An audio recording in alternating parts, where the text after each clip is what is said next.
The purpose of LRO is to provide data and information to safely go back to the moon. And our experience in the past, this includes Apollo, but it's also true of the Martian landers where we've done the same kind of work there, is that a lander is built in such a way with an assumption that when it lands, there are going to be rocks underneath, and it can only take a certain size of rock. And the ones on the Mars landers, for example, I think if there was a 30-centimeter rock, which is about 1 foot, and it landed on top of it, it would be just okay.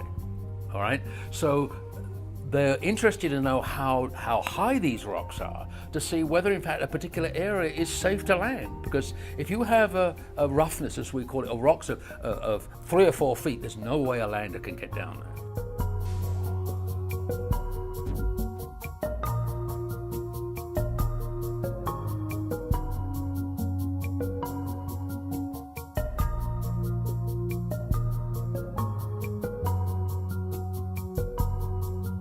LOLA is a laser altimeter.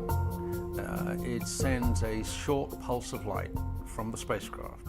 It is then split into 5 separate pulses.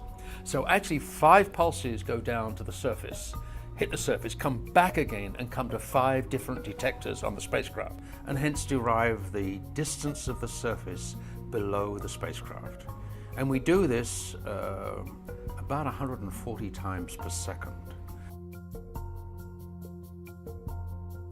In addition to the altimetric measurement, which is the distance measurement to the surface, we measure something we call this pulse spreading, which is the fact that the laser pulse that goes out is shaped rather like a pulse, a Gaussian curve. That pulse goes to the surface, and because of the surface features, it gets distorted. It gets spread, as we call it.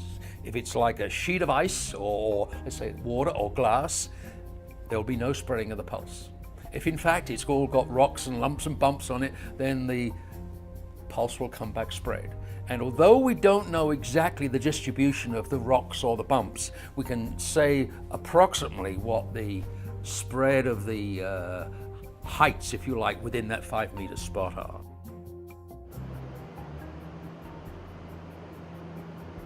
It was not easy to do this instrument as quickly as we needed to.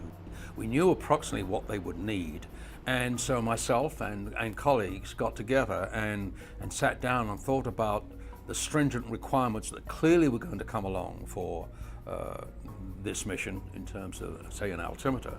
And we, like most of these things, you have a hiccup along the way at least once or twice, but we have a great instrument team, and they worked very hard, weekends as well, trying to get this thing together. So right now, the instrument's on the spacecraft, and it's beautiful, it's spectacular.